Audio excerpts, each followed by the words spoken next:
Happy Wednesday. Welcome to the Dawning Thoughts vlog. I've attempted to do this once already and then realised that I'd stopped recording halfway through, and no, it wasn't anything that I could edit together because I'd missed like a whole chunk of what I was saying. So this might be completely different. Clearly something I'd said wasn't meant to be shared, or something that I'd said was meant to be changed, or maybe I meant to talk about something completely different. But I'm not definitely gonna have the same theme, because this whole idea is for me to share where I am, what I'm up to, and what's coming up for me, and how it might support and help others. So that's the intention of these Dawning Thoughts vlogs. Hello from Cumbria. I'm at my dad's. This is my dad's spare room in his flat. So I might get interrupted by one of the girls. Shouldn't get interrupted by my dad. He don't normally come in here. But it's been interesting like few hours since we got here. Like yesterday, 12 hours or so. 12 hours, about 18 hours ago since we got here. Journey was kind of cool. Not anything dramatic happened in the journey. I was like, we were a little bit delayed. We had to wait. There was a train cancellation which delayed our journey by like an hour for the third train, but not like, it wasn't drastic. There was no trains, no trees across the tracks, which is my biggest worry, was that we'd get like stopped on old landslides. Not affecting us anyway. I think there has been a couple of landslides affecting other trains. The London to Scotland trains were horrific. All the trains to London, and we got to Preston, were absolutely like, there were just hour-long delays. I was like, thank God I'm not going that way. And it's made me think we are going to Scotland in January, and it's made me think, right, we'll go another way. Where am I going? We're not going through Preston. Yeah, so that was cool. And my dad is doing as well as he can for 87 and blind, registered blind. He can barely see, so he does amazing. So it's always good to be reassured when I get here that he's doing all right. I think it's a little it's getting a little more frail with each visit, but he does amazing considering he is on his own and doesn't have anything except a cleaner come in and help him with some cleaning. So yeah, what's been going on then in that 18 hours? So last night, these are the things that will be going into a journal writing this morning. Last night I watched a really incredible oracle card reading from my wealth coach, and you should check her out, Taylor Eaton. She's on YouTube, Taylor Eaton coaching, and she created a absolutely beautiful wealthy woman oracle deck, which she does these periodic readings from on YouTube, like collective readings, and within her wealth membership, which I'm part of, she does like individual ones, and that's the only way you can get an individual reading from her, is to be part of her membership, which I'm so grateful for. But this reading, which is like on her YouTube channel, go and look at it if you want. It's for around money blocks, like what is your current money block? And it's like a timeless reading. You just go and find it whenever it pops up for you. Go and have a watch, and that's what you're meant to hear at the time. And like this reading, the pile of cards that I picked for this reading, I like knew the card before she'd even flipped it over to see what card it was. I was like, yeah, that's the card I want. And it was like, it might as well have just been an individual reading for me, because everything about it resonated so well, and it really just made me pause and reflect on my stories, my patterns that have I've allowed to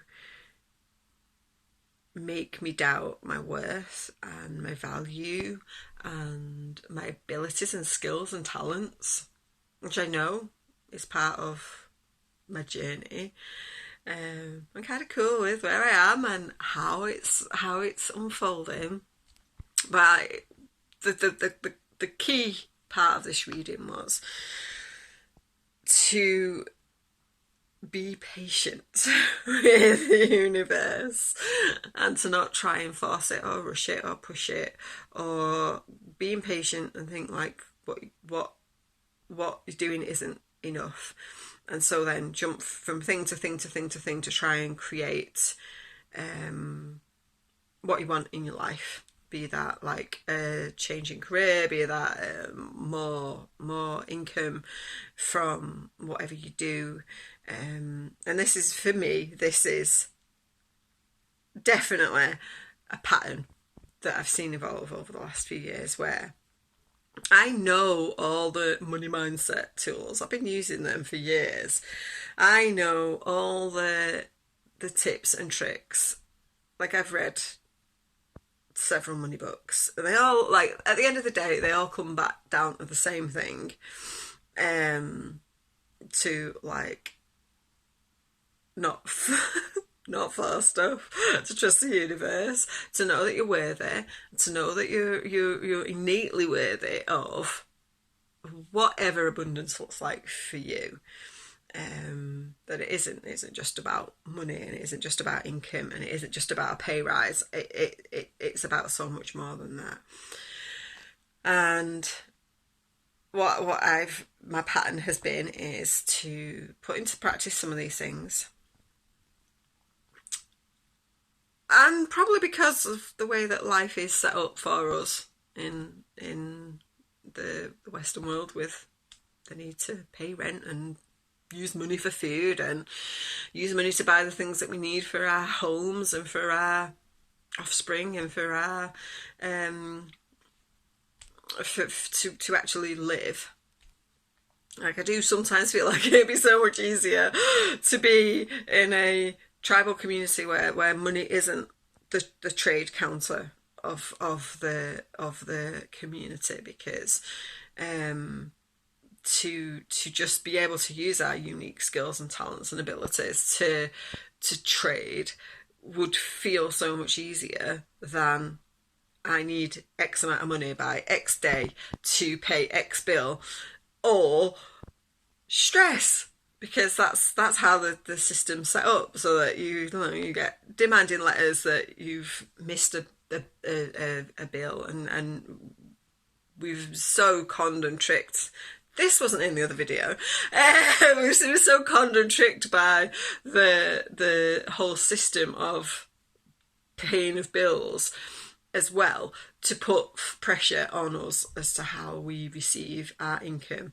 And actually, one of the big things that I've learned through my money journey is that pressure is not real. Like, that's only put on us by ourselves. So if you just step back from the system and go like, hold on a minute, nothing bad happens when I can't instantly fix this situation. Like, the only situation that I believe you instantly need to fix is being able to feed yourself. Because if you don't feed yourself, you'll ultimately like be unhealthy.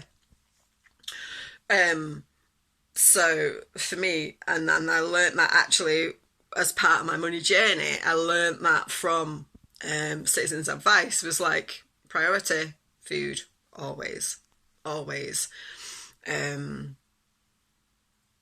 That's just been like, if that's all you can do, that's all you can do. And not to scrape on that either. Certainly not as a healer. I can't like go and just eat the cheapest food in the supermarket all the time, because I need to have the energy to put into what I'm putting out. So yeah. So yeah, none of this was in that other video, so maybe that's why I need to remake it, because this went down a different track slightly.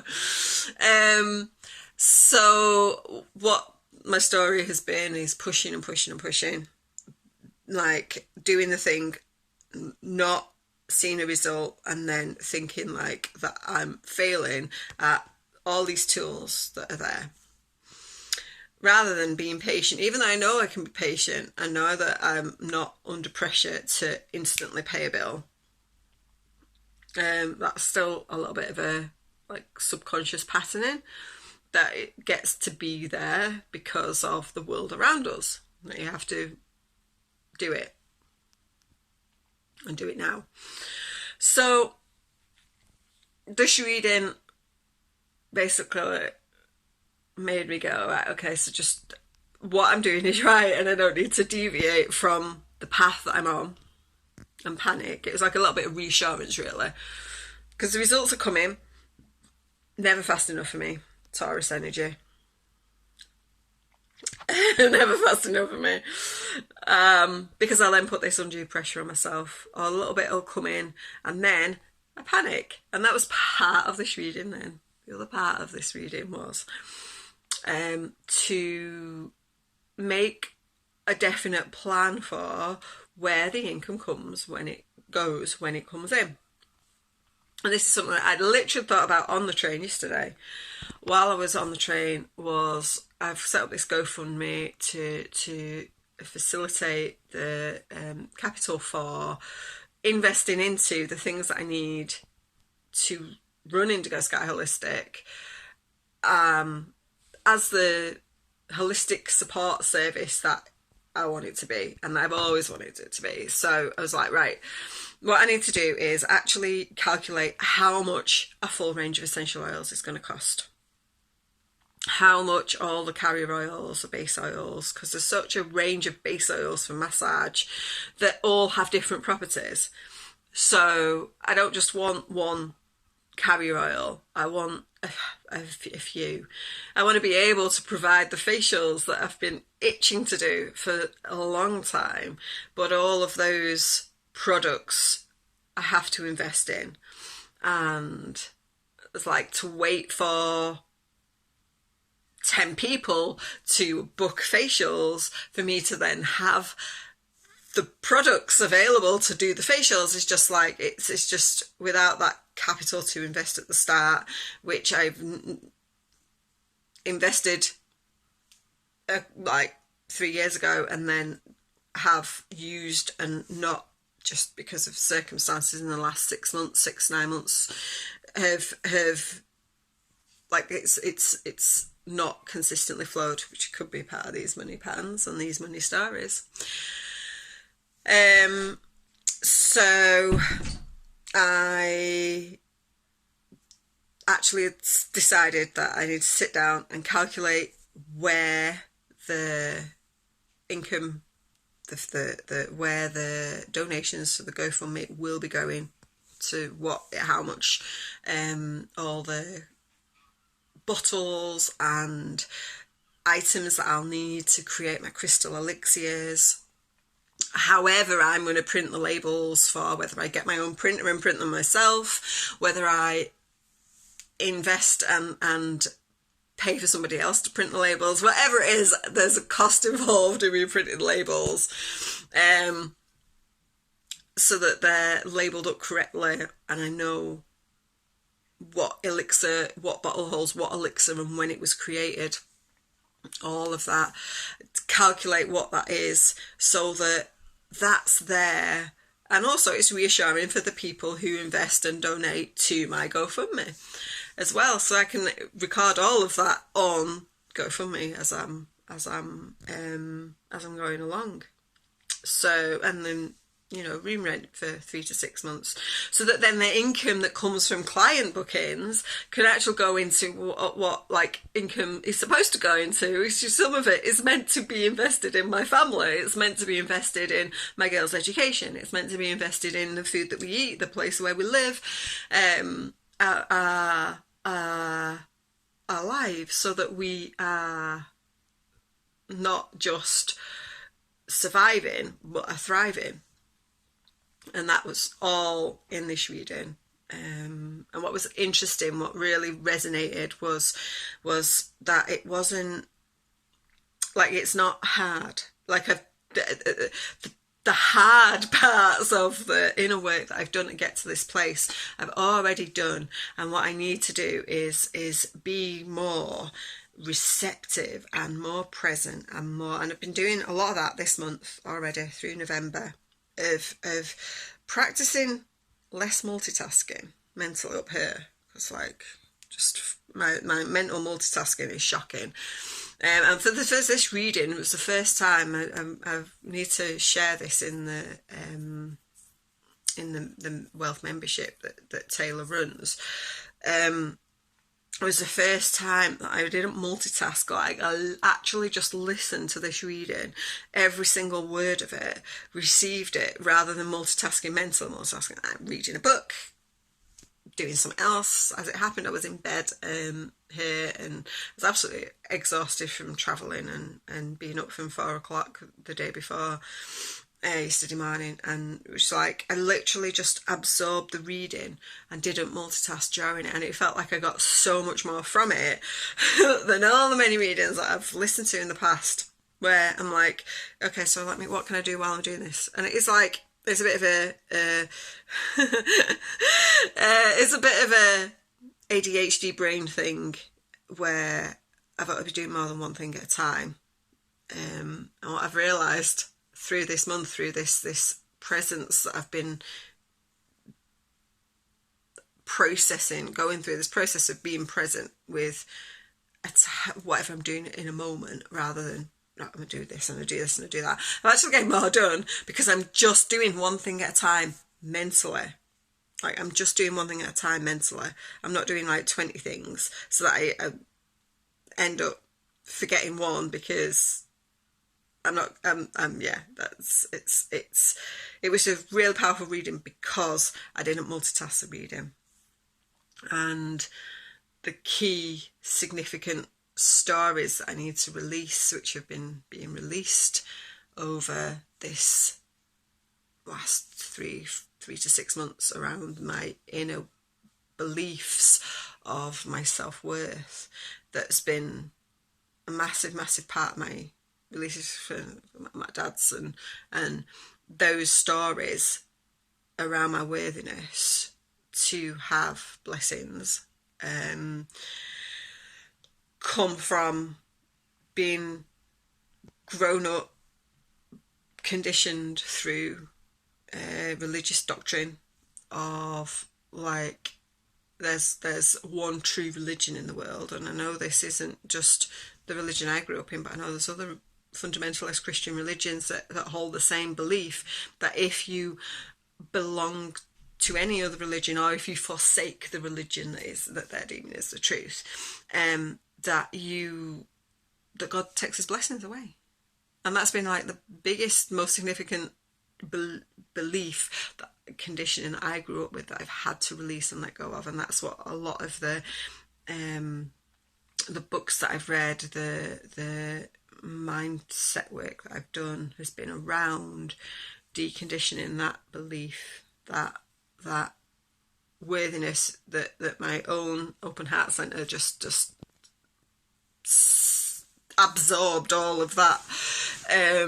Because with an Open Heart Centre, human design, self-worth can become a real sticking point of, like, feeling unworthy of being good enough, whether that's like good enough for skilled to do something creative, or to create a livelihood, or to in work employment, or whether it's, for as it has been for me, that, like, not blessed by divine source God because I'm not part of a fundamentalist Christian organisation.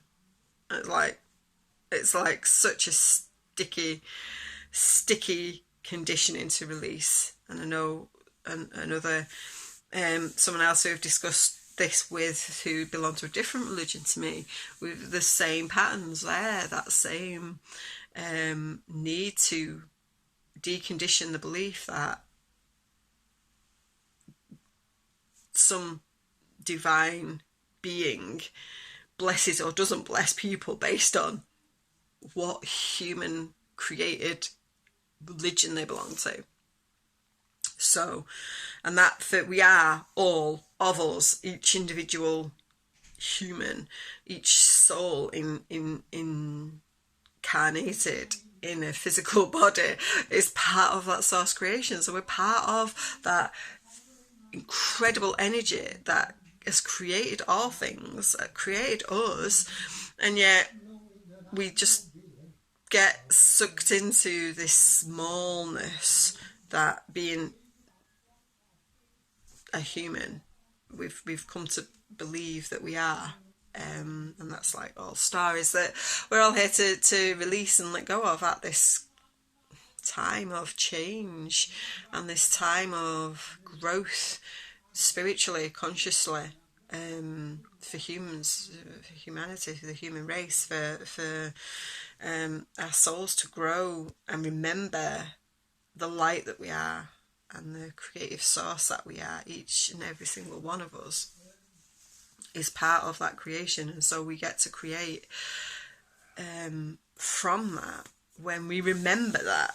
And that's like a big piece of where I am right now, of what I'm unraveling, and of what this reading led me to feel more okay. I'm on the right path, and I need to not push it away now by going, it's not working, it's not working, it's not working. Or panic then when there is something, so that when it does come, when I have the space, the place, the income, and all the things that are falling into place, which are currently falling into place, to have them, to not push them away and be scared of them, but to have a distinct idea of where they're going, what they're doing, and how it's going. So they're my dawning thoughts. I haven't paused the video, I haven't stopped the video, I haven't turned the video off, it's all the way through. They're my dawning thoughts. That was how I was meant to put it together. And I think most of what I covered previously was covered with a little bit of extra juice thrown in. So yeah, let me know what resonates, where you are. And I'm off now. Well, not right now. After I've had to shower, got dressed, we're off for a meal with my dad. So keep your eyes open on my social media for the snapshots of our meal with my dad. He was off taking us for a meal, as has become his joy and pleasure to take us out for lunch. If I come at the weekend, I cook a roast dinner, but when we come during the week, he takes us to the pub for lunch, which is like big fun, especially for the littlest one. And enjoy your Wednesday, or whatever day you're watching this, whenever you're watching this, whenever you've stumbled across this. Yeah, enjoy your day, and I will be back. I will see you tomorrow for more Dawning Thoughts. Enjoy your day.